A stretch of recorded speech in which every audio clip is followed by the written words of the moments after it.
Donald Trump और उनके कुछ लोगों का मौक़िफ़ बिल्कुल अलग है। डोनाल्ड ट्रंप का मानना है कि क्लाइमेट चेंज ना भी कोई चीज़ है ही नहीं। अब उन्हें लाहौर में अगर रखा जाए तो उन्हें दिखाया जाए कि देखिए जी यहाँ पे तो स्मोक आ जाती है, उन्हें दिखाया जाए कि हमारे ग्लेशियर्स पिघल रहे हैं, उन्हें दिखाया जाए कि किस तरीके से दुनिया तबाही के दहाने पर पहुँच गई है। लेकिन जो सरमायादार होते हैं ना, वो ये कहते हैं कि इस तरह की बातें ना करें, दरख्तों की कटाइयाँ भी जारी रहें। वो ये चाहते हैं कि फैक्ट्रियों की चिमनियों से ख़तरनाक धुआं भी निकलता रहे। वो ये चाहते हैं कि जो थर्ड वर्ल्ड कंट्रीज़ हैं वहाँ पे इंडस्ट्री लगा के उनका माहौल बेशक तबाह कर दिया जाए, लेकिन वहाँ से प्रोडक्शन होती रहे। तो ये उनका एक तरीकाकार है सोचने का। तो ये जो सरमायादार होते हैं, ये जो कैपिटलिज्म है, वो इसी तरह सोचता है। तो अब डोनाल्ड ट्रंप ये कह रहे हैं कि ये बहुत बड़ा धोखा है, तारीख का सबसे बड़ा धोखा है ये जो क्लाइमेट चेंज के हवाले से बात की जाती है। उन्होंने शुरा को मशवरा दिया कि आप खुद को बेवकूफ़ ना बनने दें और ग्रीन हाउस गैसों के अखराज के नताइज से खबरदार करने वाले साइंसदानों और दीगर अफराद को अहमक करार दे दिया डोनाल्ड ट्रंप ने। यह था नादरीन डोनाल्ड ट्रंप का खिताब। अब नादरीन एक और चीज़ मैं आपके सामने रखता हूँ कि शहबाज शरीफ साहब खिताब करने जा रहे हैं इसी अक़वाम मुत्तहिदा की जनरल असम्बली के 80वें अजलास से। 80th है ये, 80वां। तो शहबाज शरीफ साहब वहाँ तकरीर करेंगे। एक तो उनका मैंडेट ही जाली है, लेकिन सवाल ये पैदा होता है कि बारंग बलोच और दीगर कई खवातीन को उन्होंने पाबंद सलासल किया हुआ है। बार बार खवातीन को गिरफ्तार करते हैं, तशद्दुद करते हैं, इंसानी हकूक़ की पामारियाँ लगातार हो रही हैं, जबरी गुमशुदगियाँ पाकिस्तान में हो रही हैं। बलूचिस्तान की माएँ इस्लामाबाद की सड़कों पर बैठी एहतजाज कर रही हैं, 2 महीने से ज़्यादा हो गया। और अदलिया के जजेस खुद इंसाफ मांगने के लिए दर बदर फिर रहे हैं, मारे मारे फिर रहे हैं, अपीलें कर रहे हैं। और पाकिस्तान अपने ही शहरियों पर ड्रोन हमले और जेट तैयारों से बमबारी कर रहा है। एक ऐसा वज़ीर आज़म जाएगा और जाकर अक़वाम मुत्तहिदा की जनरल असम्बली से खिताब करेगा तो उसके अल्फाज में कितना वज़न होगा, जिसने खुद पाकिस्तान में जुल्म, जबर और फस्तायत का बाजार गर्म किया हुआ है। मिसाल के तौर पे अभी गिरफ़्तार हो गई फलक जावेद खान। ये रात को खबर आती है और इनकी फैमिली ने ये कन्फर्म किया है कि फलक जावेद खान पंजाब में थी और ये महफूज थी और इनकी लोकेशन का किसी को पता नहीं था। बड़े लंबे अरसे से 9 मई 2023 से इनकी तलाश जारी है और ये तब से लेकर अब तक रूपोश हैं। इनकी बहन सनम जावेद खान गिरफ़्तार हो गई थी।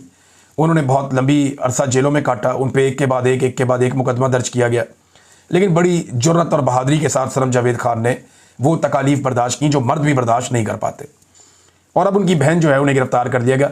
ये तब से लेकर अब तक रूपोश थी, ये सामने नहीं आ रही थी फलक जावेद। और इन्हें बहुत सारे लोगों ने मना भी किया कि आप अभी खामोश हो जाएं, लेकिन इसके बावजूद इन्होंने इमरान खान का साथ नहीं छोड़ा।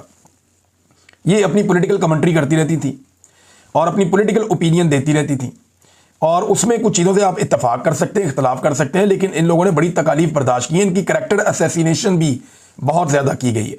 तो जब आप किसी की करैक्टर असैसिनेशन करते हैं तो वो रिएक्टिव भी होता है। ऐसा नहीं है कि यकतरफा ये काम चल रहा होता है। जब आप किसी के ऊपर उसकी ज़ात पे हमला करते हैं तो वो रिएक्शन देता है।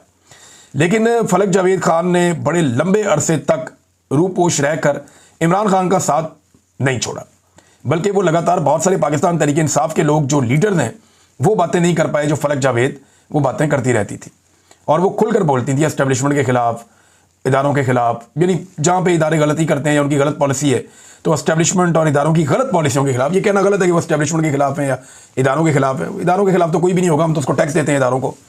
लेकिन ये है कि उनकी जो गलत पॉलिसी है उनके खिलाफ वो बोलती थी।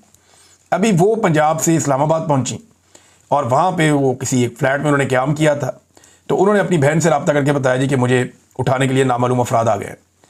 और फिर वहाँ पे गाड़ी भी देखी गई, उसका नंबर भी पता चला और नामालूम अफराद वहाँ पे पुलिस के हमरा आए और उन्हें अगवा करके ले गए। अब घर वाले ढूंढ रहे हैं, कभी एक थाने में कभी दूसरे थाने में, कुछ पता नहीं चल रहा कि उनकी बेटी को कहाँ ले गए या ये खातून को कहाँ ले गए। अब ये खातून है और इनका कसूर सियासत करना है। बहुत सारी और ख़वातीन भी सियासत करती हैं और उनकी आप सियासत से इत्तफाक या इख्तलाफ कर सकते हैं, लेकिन क्योंकि ये खातून है तो इनकी गिरफ्तारी के बाद ख़वातीन का होना ज़रूरी था। एक दहशतगर्द की तरह आपको गिरफ्तार नहीं करना चाहिए था। दूसरा, आप वारंट दिखा के तरीके से आप गिरफ्तार करते। तीसरा, अब अगर आपने गिरफ्तार किया है तो कानून के मुताबिक उनकी फैमिली को बताना आपकी जिम्मेदारी है कि ये फलां थाने के अंदर हमने इनको रखा है और उनकी खैरियत से आगाह भी किया जाए। खातून का मामला है ना, ये ऐसा तो नहीं है कि आप उठाएंगे। अब नवाज शरीफ की बेटी को जब गिरफ्तार किया गया कानून के मुताबिक बाकायदा वारंट दिखा के बगैर टच किए, तो तब पूरे पाकिस्तान में कोहराम मच गया था जब एक दिन बिलावल की पुप्पो को एक जगह से दूसरी जगह शिफ्ट किया गया शाम के बाद, तो रौला पड़ गया था, पूरे मुल्क में कोहराम मच गया था। और आज आधी रात को एक खातून को गिरफ्तार किया जाता है और गायब कर दिया जाता है और उसकी फैमिली को भी सुबह तक पता ही नहीं है कि उनकी बेटी कहाँ है। तो ये तशवीशनाक बात है ना। क्या ख़वातीन सिर्फ जरदारी और शरीफ ख़ानदान में और कहीं नहीं है? तो यही शहबाज शरीफ अब जाके वहाँ पे खिताब करेगा। वैसे अब इनको अदालत में पेश करना चाहिए हर सूरत में, और बज़ाहिर दिखाई देता है कि जितनी कोशिश की है इनको गिरफ्तार करने के लिए रियासत ने, शायद ये जल्दी बाहर ना आए, लेकिन इनकी बहन ने जितनी जुर्रत और बहादुरी के साथ सख्ती काटी है, और उम्मीद सर यही कर रहे हैं कि ये भी बड़ी जुर्रत के साथ इस सख्ती को बर्दाश्त कर लेंगी। और अब फलक जावेद खान जो है ये कहाँ है? अभी जब मैं वीलॉग कर रहा हूँ अभी तक हमें इसका आइडिया नहीं है। नाज़रीन, कुछ लोग ये प्रोपेगेंडा कर रहे हैं कि पाकिस्तान अपने जो मिसाइल्स और कुछ एटमी असासे सऊदी अरब में मुंतकिल कर रहा है। ये झूठ है, ऐसी कोई बात नहीं है। जो लोग ये बातें कर रहे हैं ना, वो बिला वजह ज़मीन आसमान के कलाबे मिला देते हैं। ऐसा हो भी नहीं सकता। पाकिस्तान ने अपने मिसाइलों की जो रेंज है वो मुशर्रफ दौर में जो साइंटिस्ट थे जो मिसाइलों पे काम करते थे उनके इंटरव्यूज़ के मुताबिक जानबूझकर इतनी रखी कि इसराइल को उनसे खतरा ना हो। ये मैं आपको वो बात बता रहा हूँ जो बाकायदा वो साइंटिस्ट कह चुके हैं।